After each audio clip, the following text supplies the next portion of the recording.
If you want to show what a game feels like to play, make sure the trailer includes the game's sound effects.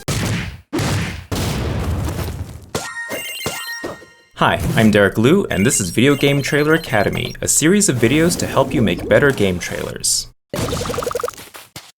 If a trailer's intention is to convey the look, idea, and feel of a game, trailers with no sound effects simply cannot provide the full experience. Of course, this is assuming the game has sound effects.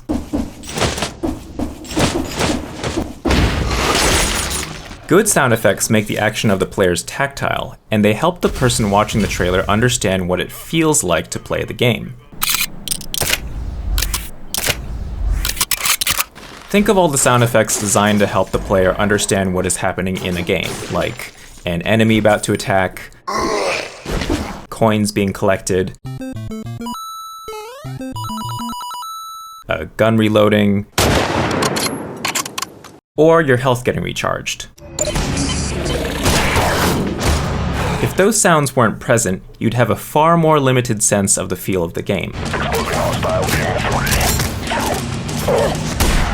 Sound can even help people better see what's happening on screen, because when we hear a sound effect, we'll naturally look for its source. For example, look at this clip with sound effects turned off.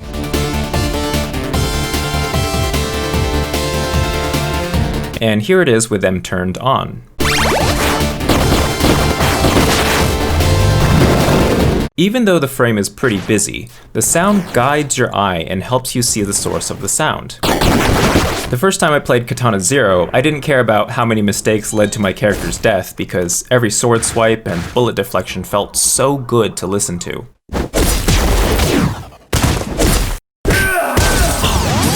When I had the opportunity to work on a trailer for it, I was so excited to use those sound effects to make each moment very punchy and exciting, especially when synced to the beat of the music.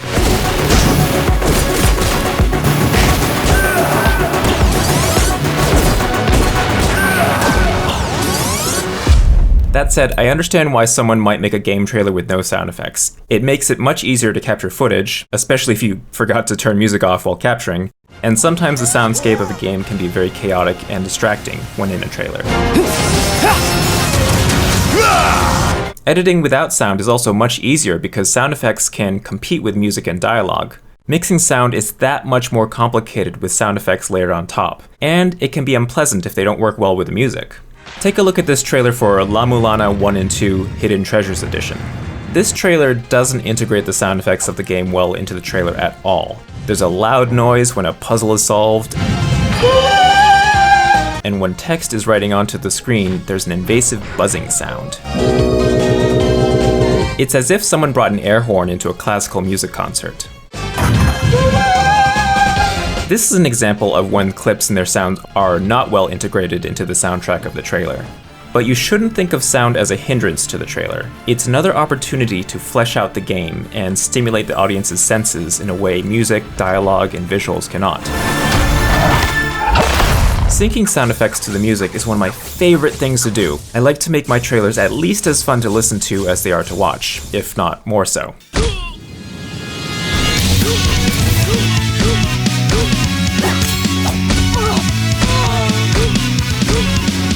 And I'm certainly not the only one doing it. Just watch the trailer for any modern FPS.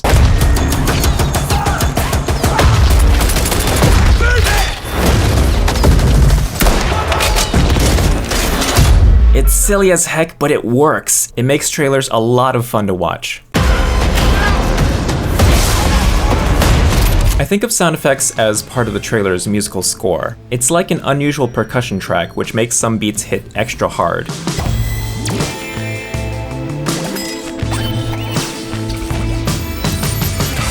And punctuates lines of dialogue. You think you'll take to it? Being out here? Sound is a physical force. It affects us by literal vibrations in the air, which are received not just through our ears, but our bodies too. It doesn't even have to be a deep subwoofer bass note to register. A sound effect will provide a more complete physical experience of the game for those able to hear it.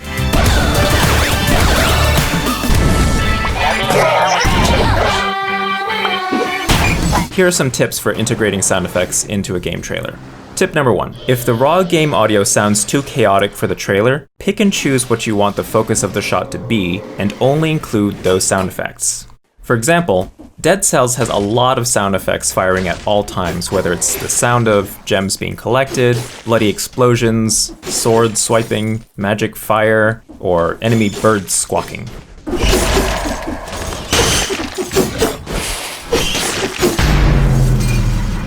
It's essential to strip out anything distracting so the focus of the shot can be understood.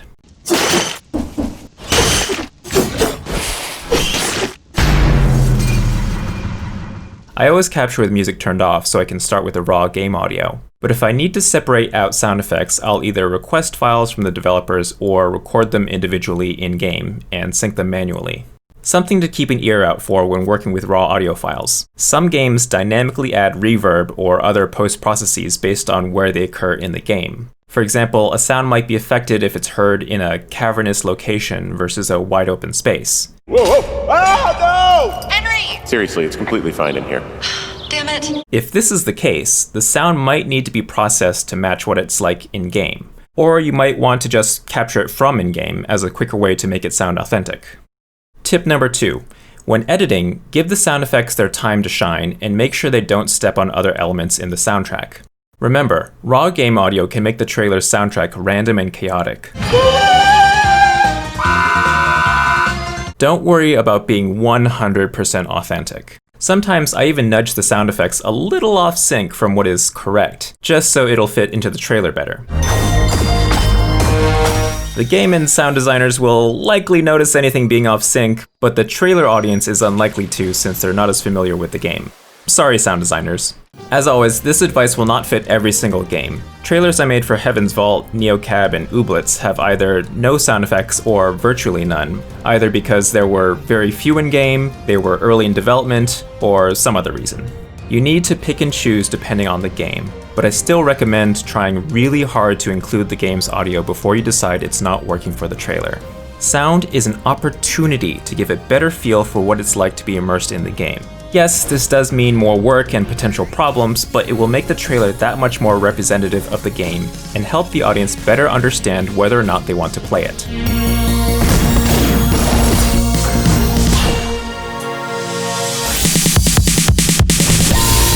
If you want more game trailer making tips like this, I send them out every Sunday via my mailing list, which you can subscribe to at GameTrailerTips.com. Thanks as always to my top Patreon supporters who help me make more videos like this. Links to all the trailers in this video are located down below.